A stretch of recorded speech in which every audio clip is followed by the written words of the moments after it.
Hello, everyone. I have my friends, first of all, here, and highly experienced professionals. Elena, she is Conducting Officer AML and Compliance in Lancome Hall. Then we have Jose Maria, who is Compliance Manager and RC at the Rothschild. And then we have Thomas, who is Vice President Compliance and RC in EQT.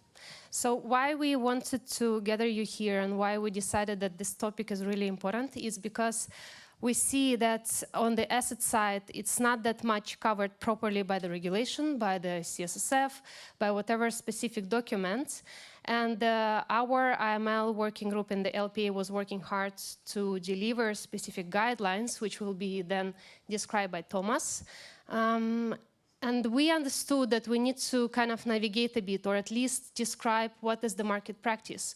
And actually, well, based on my experience and what you will hear from my colleagues, we have 4 options of doing delegation oversight and asset AML in Luxembourg. So first option is doing nothing. Some professionals are doing this. Not the best option, but still available. Second option is delegating portfolio management, but not the AML per se. Third option is delegating fully and relying fully on the delegated portfolio management function in terms of AML CFT risk assessment. And then the fourth option will be where you do it 50-50. So when you really oversight in Luxembourg and you validate each deal and each AML CFT risk assessment potentially. So I give the floor to Hélène. She will describe how they are doing this in Lancome Hall, how they came up to this idea and how things are working for them. And then we will just transfer the mic. Thank you. Yes, thanks a lot, Val. Yeah, my name is Ellen. I'm the Conducting Officer for Compliance at Lancome Hall's AIFM.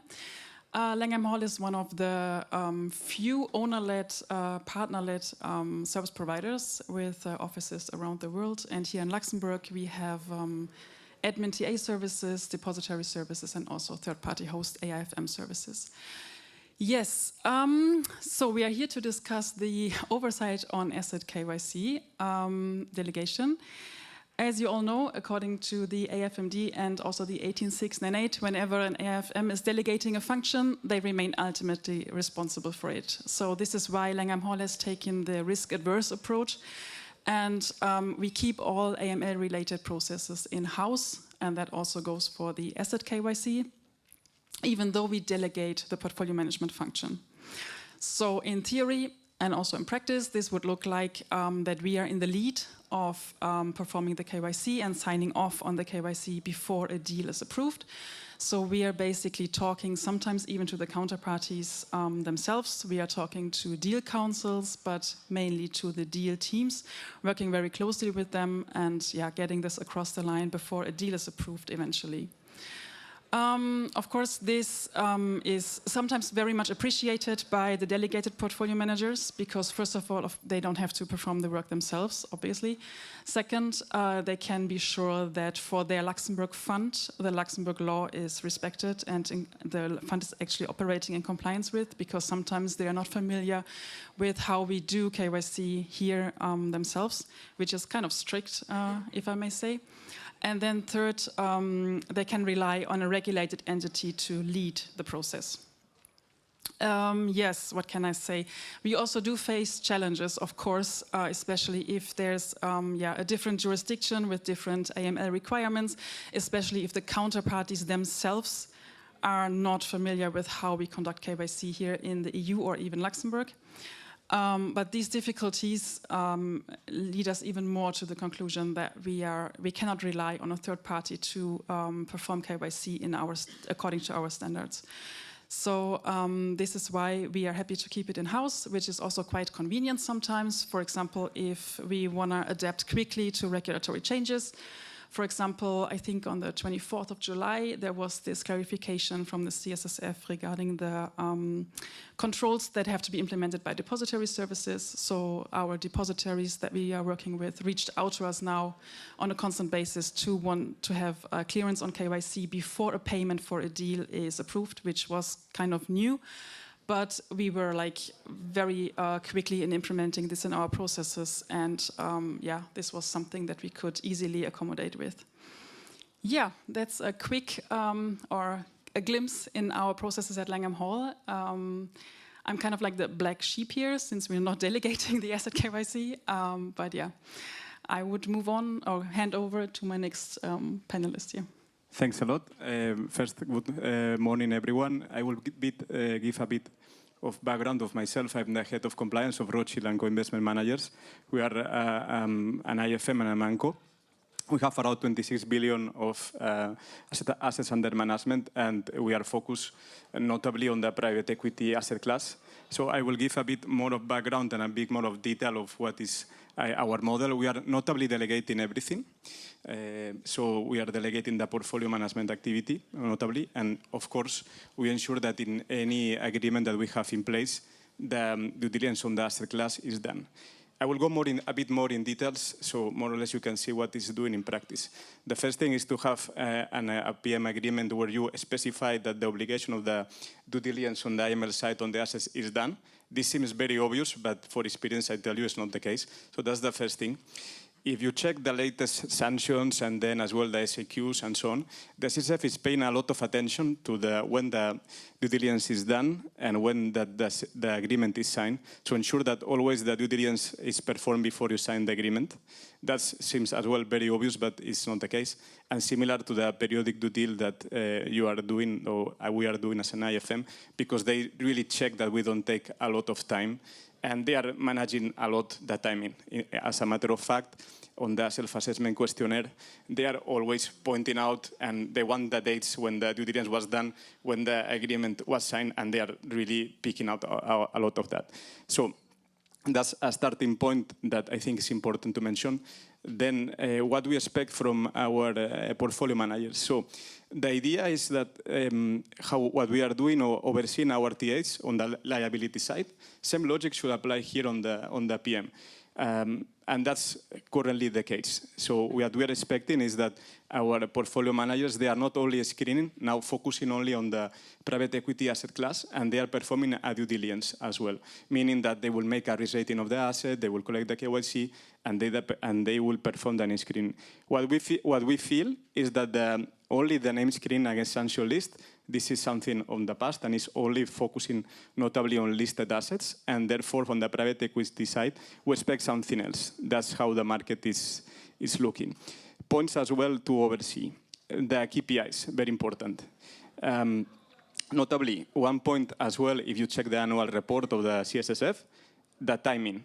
So normally, when we are delegating the portfolio management activity, we expect that our PMs provide us the KPIs in a periodicity aligned with the NAV. There are other topics like, for example, how is the risk rating of the fund, if it's more complex or not. But pay attention, because that's as well something that it was addressed on the annual report 2023. So pay attention on the periodicity of the KPIs, how often they are provided and they are aligned with the NAV of your fund.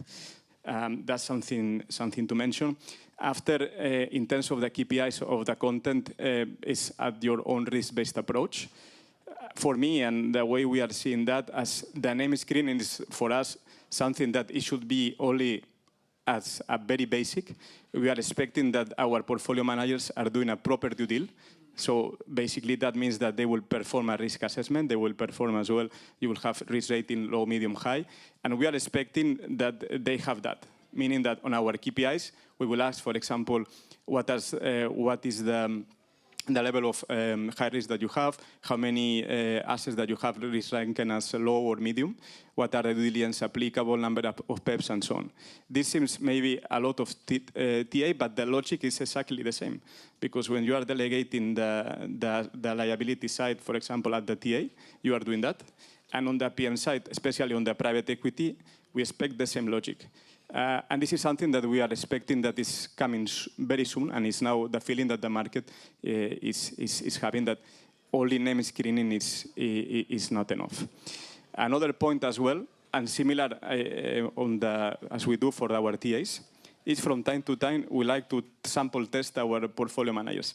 One thing is that you are saying that on the KPIs you are doing that, which is very fine. After you can say the same on the due diligence, but we want the real facts. And this is something that the CSSF will be keen to see, and I think that's how the market is moving and will be moving forward. So we like to sample test. We check the portfolios, our funds, and then we select 1 or 2 assets, and let's see what they have. So it's only a good governance, as I will finalize. Agreement, due diligence first, check the timeline, KPIs in place, aligned with the periodicity of the fund and the complexity of the fund, and then review the KPIs, because a lot of people, they receive them, but they don't analyze them, and that's not something that we should do. We should really focus on what they are telling us and then challenge them. I think we need to start challenging them, because otherwise we don't have the feeling of what they are really doing. And I always speak about the liability and asset side, but in fact, the principle is the same. So that's the point I want to give you, and check about that timeline, because the CSSF is focusing in. I will let you. Thank you. As a short introduction, I'm Thomas Lanigra. I'm Compliance Vice President and RC for EQT. EQT, so it's a Swedish private equity firm. We manage around a bit more than 100 billion asset under management in multi-strategy, so private equity, infrastructure, real estate, fund of fund, ventures capital, for regulated and non-regulated products. And in terms of Asset AML, and more specifically delegation of portfolio management, this is something really new for EQT. We used to have the portfolio management in-house, and now EQT is delegating part of it. So we are both systems, a bit in-house and a bit delegated in the group.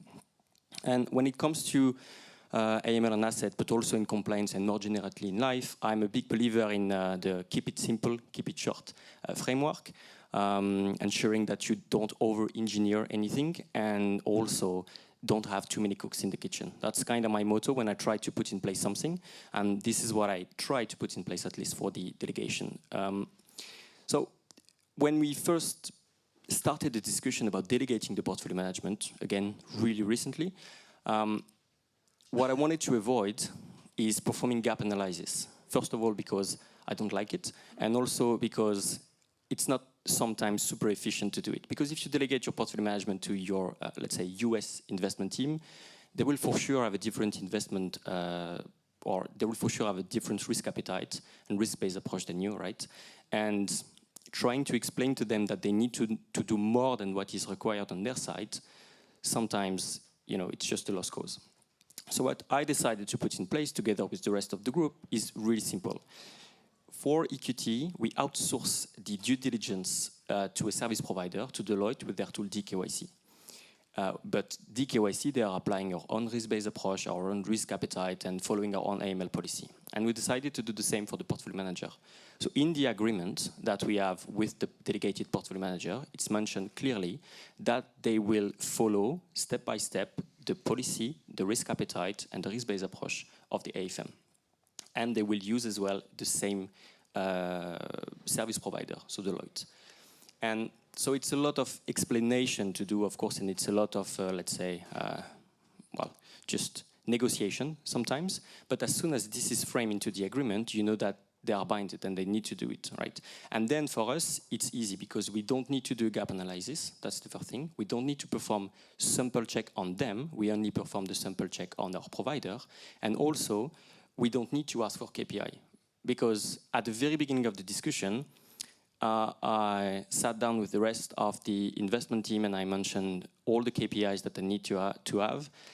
And I could see the look in their face, right, about all the administrative tasks that they will need to perform. So that's why we decided to move to a model where they just apply our risk-based approach and everything. So then I moved to my service provider and asked for the same set of KPIs. And of course, they're paid to do it, so they were happy to do it. That's in a glance what we decided to do. So far, the process started. It's going well. It's a lot of training. And I think I would rather put my effort into the training, the teaching, and the collaboration, rather than putting my effort into doing controls and being the one asking them to send me data points every quarter. Thomas, in our AML working group in LPEA, you were working together with Jose Maria and with Tudor here in the room on the Asset AML white paper. Could you please give us a bit of flavor, whether we have to expect why you decided to do this and what kind of a setup is written there? Because I think that market is really waiting for it. Yeah, sure. So when it comes to AML and asset more generally, I think we can all agree on two things. First one, and I explained that a bit in my first part, but it's very difficult to explain to your providers, to your investment team or deal team abroad why we need to do it and what we need to do, right? Try explaining to your American deal team or Asian deal team in Singapore why they need to collect ID card of the seller of the portfolio company or the building.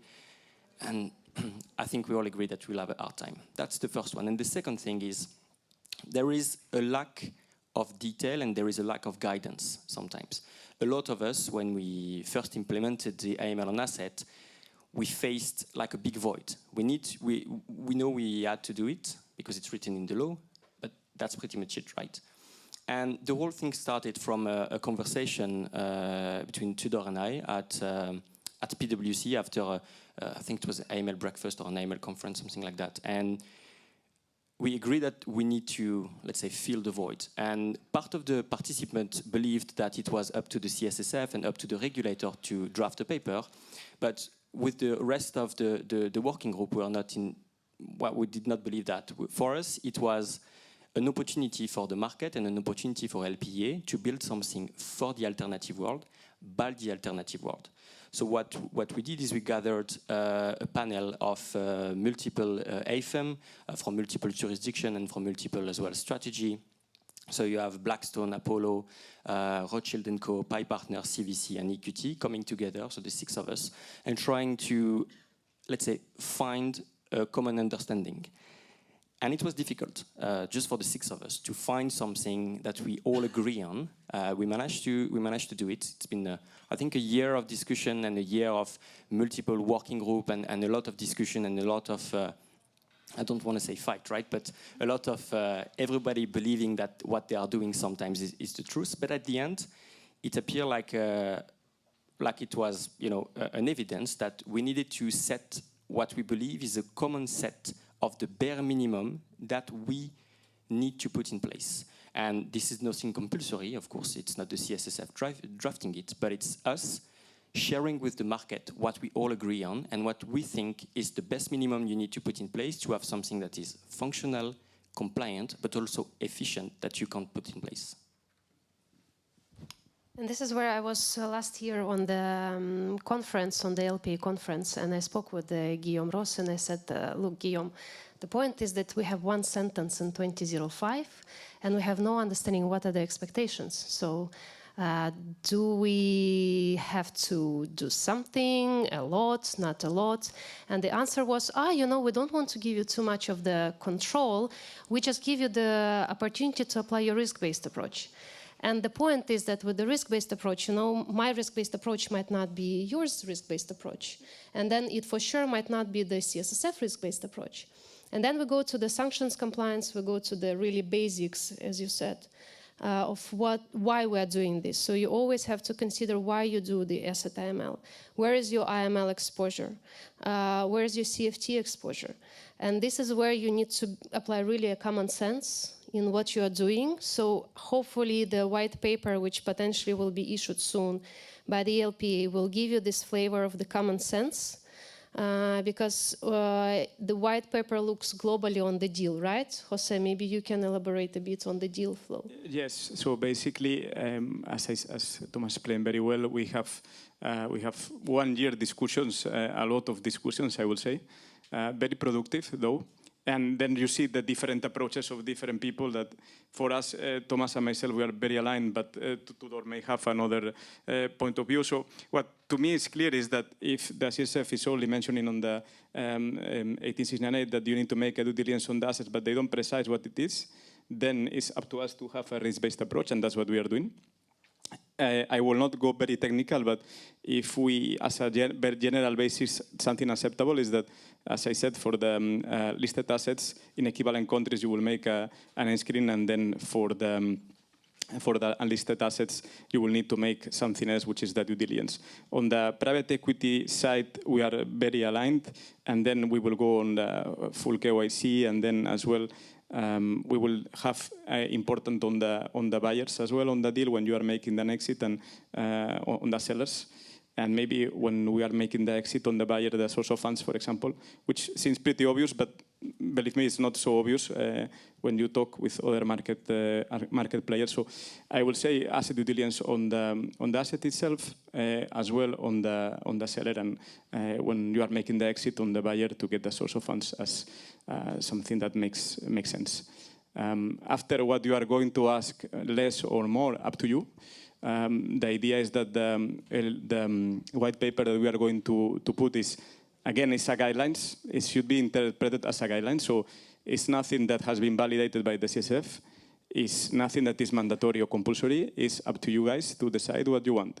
This is basically what big companies and private equity firms are doing, but doesn't necessarily mean that you need to do the same and that we are correct. It's simply that there's nothing on the, there are no guidelines. So it's up to you to take such decision, and we are just trying to, from our side, give some help and provide some kind of basics. Yeah. And I will add to that also, and I fully agree with what José María just said. It's a more global. It's a document that goes beyond just the six of us, just the six company, right? Because it's not just six people coming together and decided what we all need to do. It's been reviewed by a lot of people, at LPEA, by the board of LPEA as well. We shared it with ALFI as well, their AML group, to discuss with them and ensure that we are aligned. It's been reviewed by some of our legal counsel. It's been reviewed as well by some of the partners and AML team from Big Four. So it's something we try to gather all the people with the expertise and the knowledge, and to come with something that is applicable for the big company, but also for the smaller company that just started in Luxembourg. Eliane, maybe a quick question for you, because most of the companies who already had their portfolio management function like years ago, where we didn't have this small sentence in 2005 saying about the investment due diligence, they will end up applying the model which you are applying, so doing in-house the AML CFT, because it will be impossible to align on the contract, on the SLA, to define who is doing what. How do you, first of all, define the KPIs, how you report the KPIs and who received the KPIs, if you have KPIs, even if you do it internally, so more on the governance side, and within the strategies, because you haven't seen the white paper, so you don't know what is there so far. So I'm curious to see from your side how you apply the Asset AML and KPIs review. Yes, basically we apply the same approach as if we would onboard a new client, but usually we do, like I said, have negotiations, especially if the counterparties are not used to this, to the way how we conduct KYC here in Luxembourg. So we kind of go a bit on a lighter approach in the end. There's always an assessment, there's always a conclusion, and we all need to be comfortable to enter into this transaction with this person. So indeed, there are discussions and there are always exceptions from the rule. There are no KPIs that we are reporting to someone.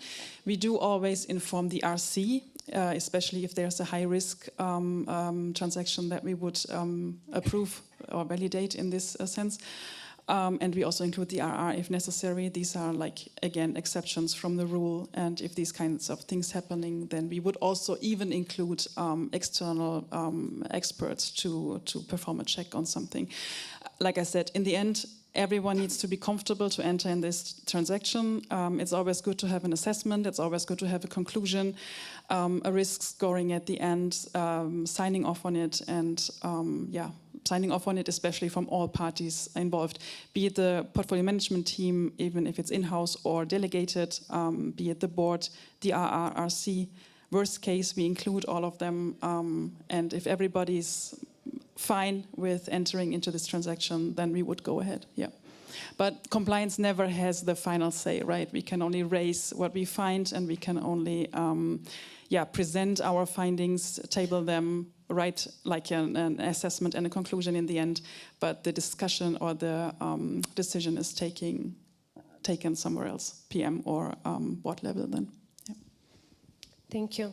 Well, first of all, I would like to say thank you for my panelists, because they didn't know that I will ask questions. They were asking me if we need to be prepared. I said, no questions. You will just tell what you know and you will share your expertise. So that was quite a nice challenge for them. Hope they will not kill me outside. Otherwise, last question before we potentially give the round to the audience. In terms of, Jose Maria, in terms of the KPIs, because you pointed out quite important points that KPIs have to be in line with the NAV. And what we shall do if the NAV is monthly? So normally it should be monthly. Again, there are two things. If you take the 18698, they say that the NAV periodicity is one of the criteria, not the only one. So technically, it should be always take into consideration the complexity of the fund, and therefore, based on your analysis and the risk rating as well of the fund that you have at your end, you can determine a certain periodicity. What I recommend is that if you are going to, you have, for example, a monthly or a daily NAV, for example, that then you put in written if you are going to have a different periodicity than the NAV itself, but put it in written and make an analysis of that, and then reach a conclusion and justify why you are having a different approach than your NAV periodicity. That's what I will personally do to back up myself, and as well because it's allowed by the 18698. The only focus I mentioned the periodicity is because if you take the annual report 2023, that was issued like 1 month ago, if I'm not mistaken, then you will see that one of the KPIs one of the points that addressed by the CSSF, or the point of focus, was on the NAV of the fund in order to get the KPIs. But on the paper with the 18698, it's not the only one. So as a summary, if you are going to take a different approach than your NAV periodicity, justify it and play as well with the complexity of the fund, because it's allowed by the 18698. But I think then we need to align also with the risk-based approach and with the risk appetite. If your risk appetite is quite high, then it's okay to get this, you know, like if your risk appetite is really low, but you have the flow of the deals which are quite a high risk, then of course you will need to report more oftenly. Yeah. But can we agree that at least your KPIs have to be delivered to the board on quarterly basis, right? Yeah, okay. At least. Good. Do we have any questions from the audience?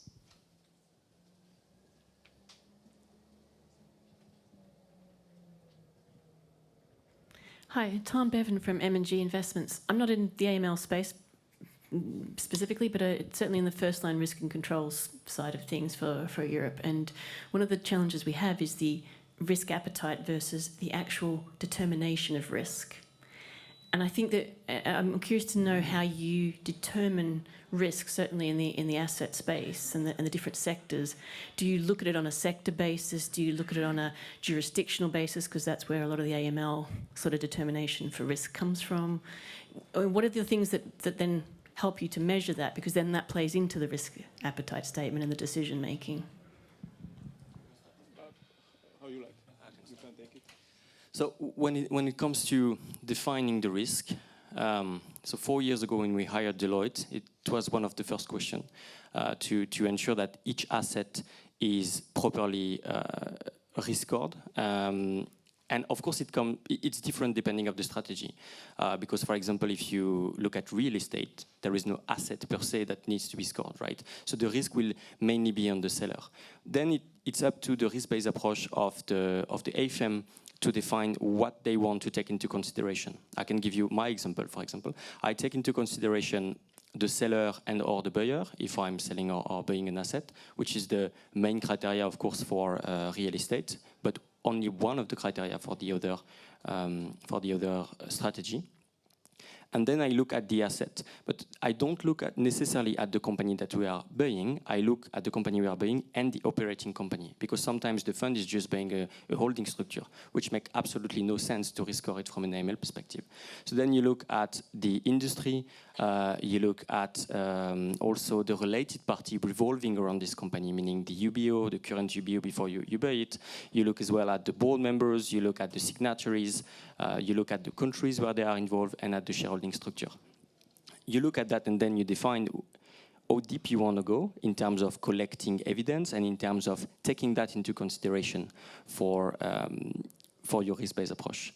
And then for some, let's say, industry-specific funds or industry-specific asset, then you need to take into consideration other alternatives. I'll give you one example, the fund-of-fund sector. You could have a fund, for example, that invests in other funds.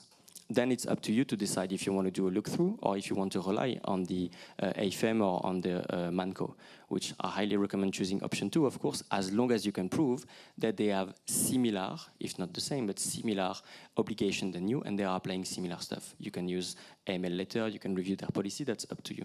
But you need to have a common set of rules that is applied for all the assets, and then having some specificities for each industry. At least that's how I view things. Jose, maybe just for you to elaborate also, because we are discussing also the risk appetite. And the question also in terms of the fund of funds and primaries, how do you control, once you're invested, how do you control this alignment with the risk appetite when you're investing just in the GP? So normally on the risk appetite, first is the board to define.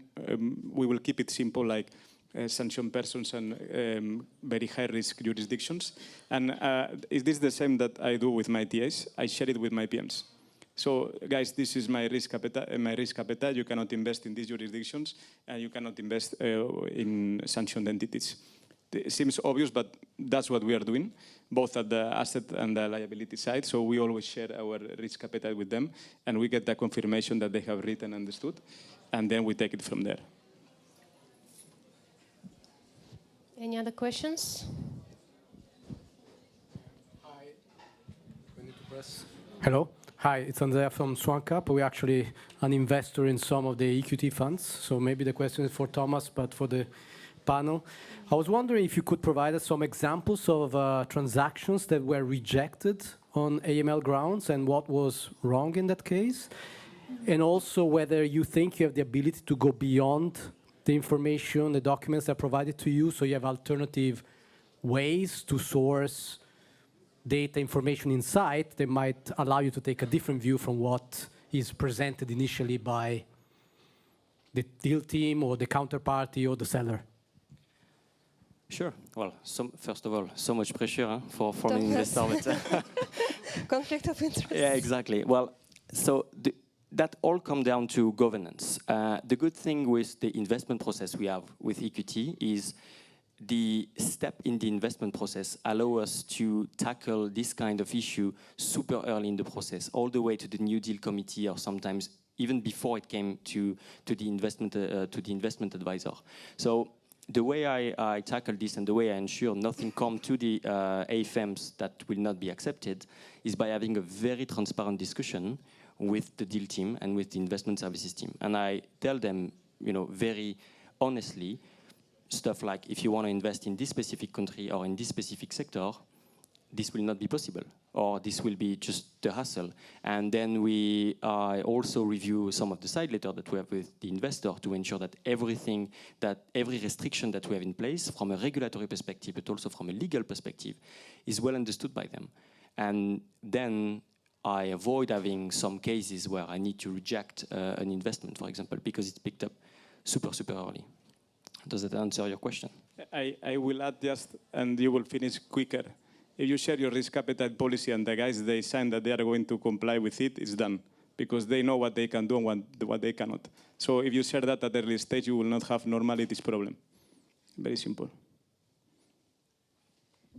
But this is, again, we have last 1 minute. It's really important not just send the risk appetite, but also set up the risk appetite properly, so that everyone whom you are sending this risk appetite understands what you mean under. And if, for instance, they are coming with the deal which says cybersecurity services, looks quite nice, but at the end, you need to dig deeper, and maybe there will be some defense issues, maybe there will be some dual goods, if they produce some microchips, and this is where you need to be really precise in your risk appetite. Currently, it was not before the case, but currently you really need to be precise to define what kind of cases are out of the risk appetite, what kind of countries are out of risk appetite, what kind of entities are out of risk appetite. This will give you more freedom to rely, and it will give you more framework to work with your delegate. As more framework you put, as more clear the rules are, as better it flows.